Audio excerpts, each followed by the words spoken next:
চোখ বন্ধ করে কেউ শুনলে মনে হবে যেন কোনো শিশু কথা বলার চেষ্টা করছে।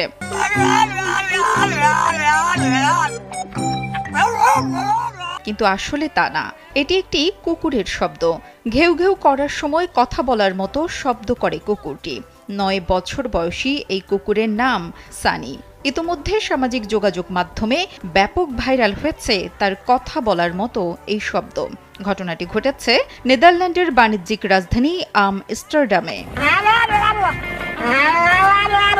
সম্প্রতি ধারণ করা একটি ভিডিওতে দেখা গেছে গাড়িতে তার মালিকদের সাথে কথা বলার মতো শব্দ করছে সানি, আর তার মালিক হাসছেন। এরপর সানির মালিক মারিয়া ডেলকে একটি গল্প বলতে শোনা যায়। মারিয়া বলেন, কুকুরটি জন্মের পর স্বাভাবিক ছিল, কিন্তু তার বয়স ৪৫ দিন হওয়ার পর থেকে মানুষের মতো এই অদ্ভুত শব্দ শুরু করে এবং এই কাজটি বেশি করে যখন আশেপাশের লোকজন দেখে। অনেক সময় সানির এই শব্দ শুনে মানুষ বিভ্রান্ত হয়ে যায়। মারিয়া তার সুইজারল্যান্ড ভ্রমণের কথা স্মরণ করে বলেন, ওখানে পৌঁছানোর পর তিনি দেখেন লোকে পরিপূর্ণ একটি জায়গা। তখন সানি কথা বলার শব্দ শুরু করে। সুইজারল্যান্ডের লোকজন কুকুরটির এই আচরণ দেখে বেশ অবাক হয়েছিল এবং বিষয়টি উপভোগ করেছিল।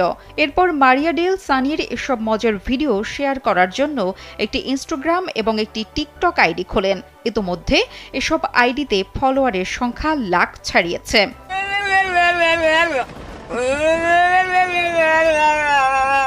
পৃথিবীর বয়স যত বাড়ছে, মানুষ কিয়ামতের তত নিকটবর্তী হচ্ছে। রাসূল সাল্লাল্লাহু আলাইহি ওয়াসাল্লাম তার হাদিসের মাধ্যমে কিয়ামতের অনেক নিদর্শনের বর্ণনা দিয়েছেন।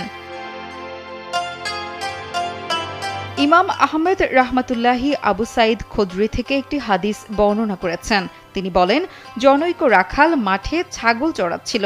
হঠাৎ একটি নেকড়ে এসে একটি ছাগলের উপর আক্রমণ করল। রাখাল বাঘের পেছনে ধাওয়া করে ছাগলটি ছিনিয়ে আনল। তখন বাঘটি একটি টিলার উপর বসে বলতে লাগলো, তুমি কি আল্লাহকে ভয় করো না? আল্লাহ আমাকে একটি রিজিক দিয়েছিলেন, আর তুমি তা ছিনিয়ে নিলে। রাখাল বলল, কি আশ্চর্য ব্যাপার, মানুষের ন্যায় বাঘও আমার সাথে কথা বলছে। বাঘ বলল, আমি কি তোমাকে এর চেয়ে আশ্চর্যজনক খবর দিব না? মদিনায় রাসূল সাল্লাল্লাহু আলাইহি ওয়াসাল্লাম অতীতে যা ঘটেছে এবং আগামীতে যা ঘটবে তা সম্পর্কে মানুষকে সংবাদ দিচ্ছেন।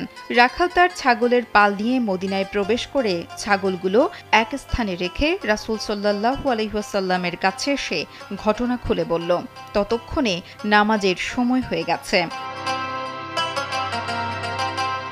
নামাজ শেষে রাসূল সাল্লাল্লাহু আলাইহি ওয়াসাল্লাম রাখালকে বললেন, তুমি সবার সামনে ঘটনা খুলে বলো। রাখাল ঘটনার বর্ণনা শেষ করলে নবী করিম সাল্লাল্লাহু আলাইহি ওয়াসাল্লাম বলেন, রাখাল সত্য বলেছে, ওই আল্লাহর শপথ যার হাতে আমার প্রাণ। ততদিন পর্যন্ত কিয়ামত সংগঠিত হবে না যতক্ষণ না হিংস্র প্রাণী মানুষের সাথে কথা বলবে। মানুষ তার হাতের লাঠির সাথে কথা বলবে, পায়ের জুতার সাথে কথা বলবে।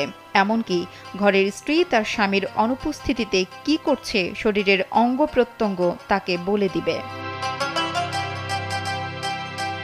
নুসরাত জাহান কলি, কালবেলা ডেস্ক।